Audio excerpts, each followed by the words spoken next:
Well, growing up, of course, our dad, he was a great dad. He was always certainly in the lumber business. His father was in the lumber business and with sawmills and so forth, so it was kind of a thing that he grew up with, and the whole family, his brothers and so forth. Bruce was probably about as classy a fella as I've ever met. Nothing fancy about him other than his cars. He was just a classy, honest guy. What Bruce told you was gospel. He wanted to uphold his integrity in business, and it carried over to his desire to have the best car, and he wanted to make sure that they were, you know, just as good as they could be. I never, when we were young, I didn't never think of my dad as being that competitive, really.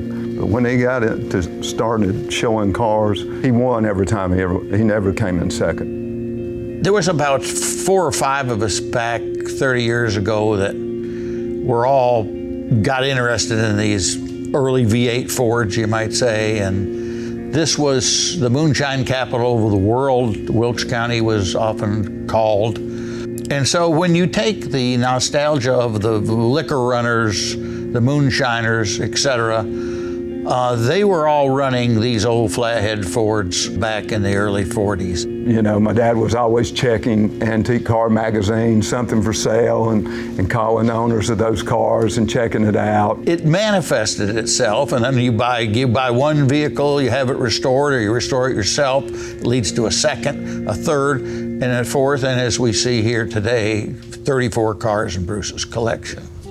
He started out with a Model A, I think it was a 32 Roadster, had a rumble seat. And after he bought his second car, he got into, you know, of course, doing a full restoration on them.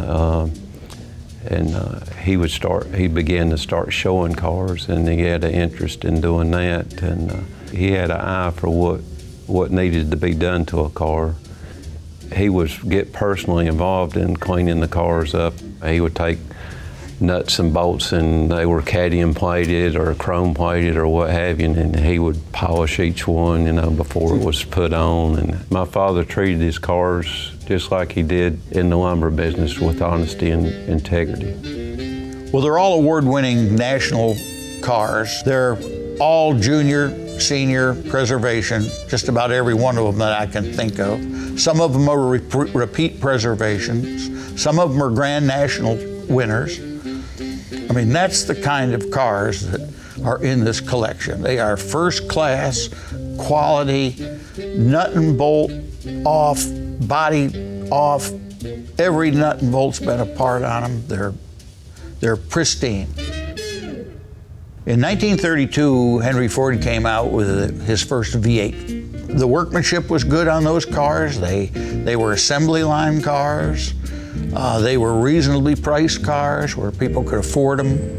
And they've continued to be collectible, just like the Model A's have still continue to be fairly collectible.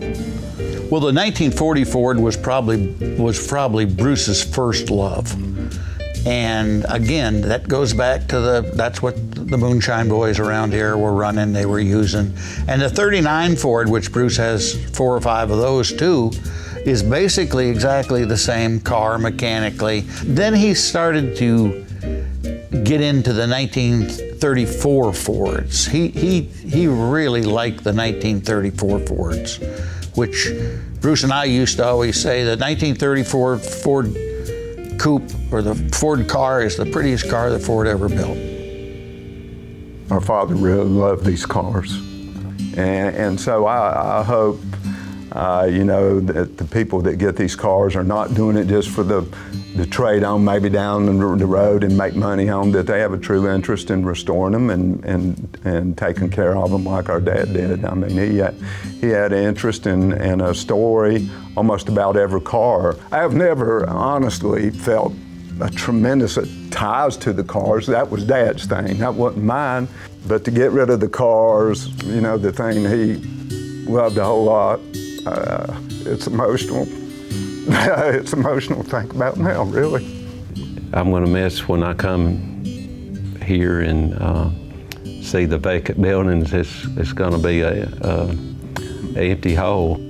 I hope that, you know, people that buy his cars at the auction can later on talk this and say, this is a Bruce Church car.